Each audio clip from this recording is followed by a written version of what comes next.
The clicker.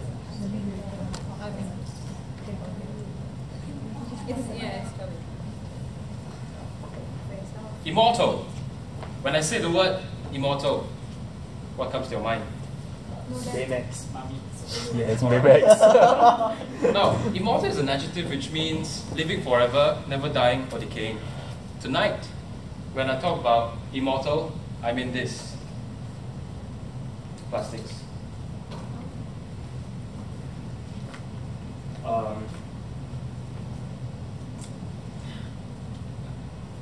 A very pleasant evening, fellow SM Toastmasters and guests. Today, I will be talking to you about the footprints that plastics is leaving behind our planet. Now, it goes without saying that plastic has become an integral part of our lives. For us, it is very convenient, effective, and efficient in our daily consumption of goods. And for the businesses, it is a very cheap way of packaging the products. But it all comes at a huge cost. Now let me take you guys on a virtual tour to a remote place on Earth, South Georgia. Now South Georgia is a remote and inhospitable island which is located at the Southern Atlantic Ocean, just above the Antarctica. As you can see, it is very far away from any human civilization.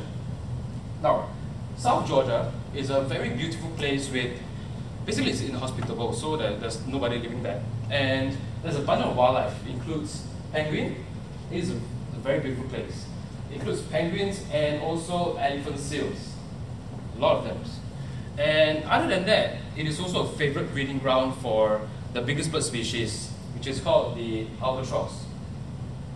Now, albatross, they are very dedicated parents. They would fly thousands of miles away from the nest just to hunt for food, such as fish and squids, for their hungry chicks back at home.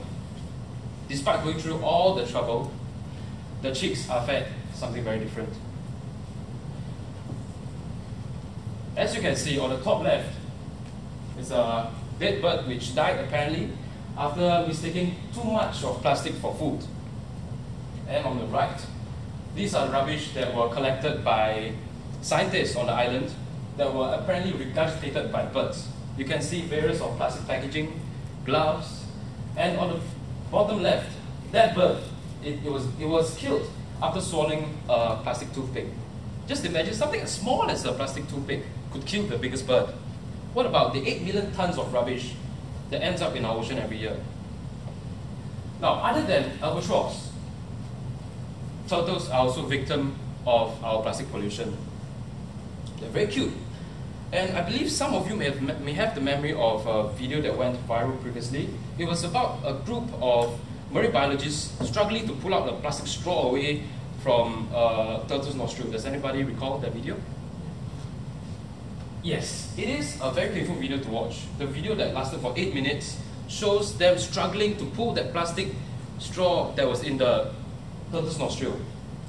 The video lasted for 8 minutes, and the turtle was basically just suffering very bad in the video for 8 minutes. And at last, when it was pulled out, it was measured at around 12 cm. Imagine a 12 cm straw inside your nostril, and all you have this flap, you can't do anything about it. That's what the turtle has to go through. So something as harmless as a plastic straw could cause a turtle to suffer so bad. You never know, that plastic straw could just be the one you guys were using, or me were using on a casual occasion. It could have ended up in the ocean, and it could have ended up in there. Now, plastics are very durable, as we know. It is so durable that it's almost imperishable. Studies shown that different kinds of plastics degrades differently. And an average water bottle like this, it takes 450 years for it to completely decompose.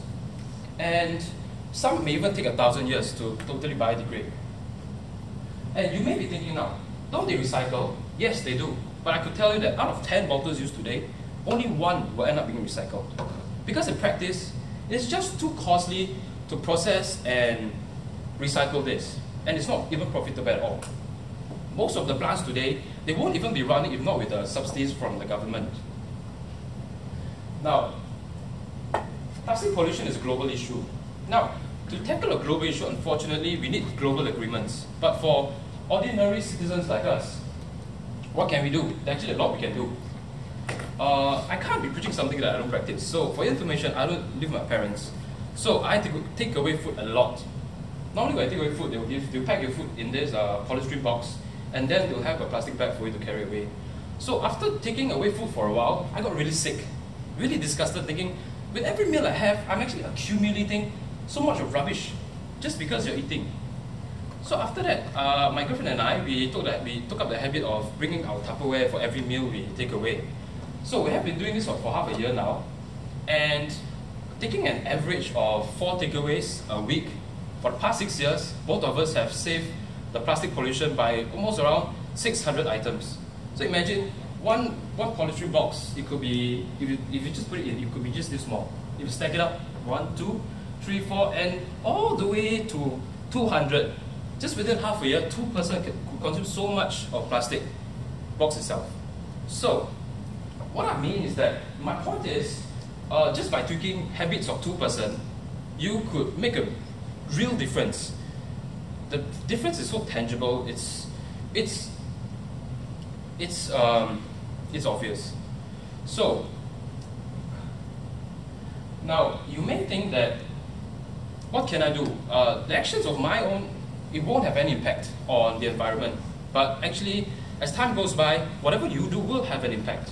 However, alone we can do so little. Together we can achieve much more. Now, let's imagine if all of us here tonight just switch a little habit about our plastic usage, that would actually make a huge difference. So imagine, so there are some ways that you could consider adopting to try to help the situation, which includes using a Tupperware for a takeaway, and also try reducing the usage of plastic straw when sipping the drink out of a can, and also to bring your own water bottle whenever you go out. Instead of buying a bottle of mineral water every time you go out, just imagine 1 bottle a day for a person. For a year, that's going to be 365 bottles. Just from you, don't you feel disgusted? Yeah. So,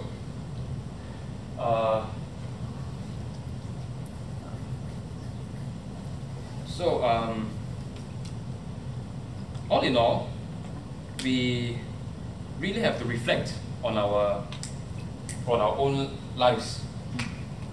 Oh shit, sorry.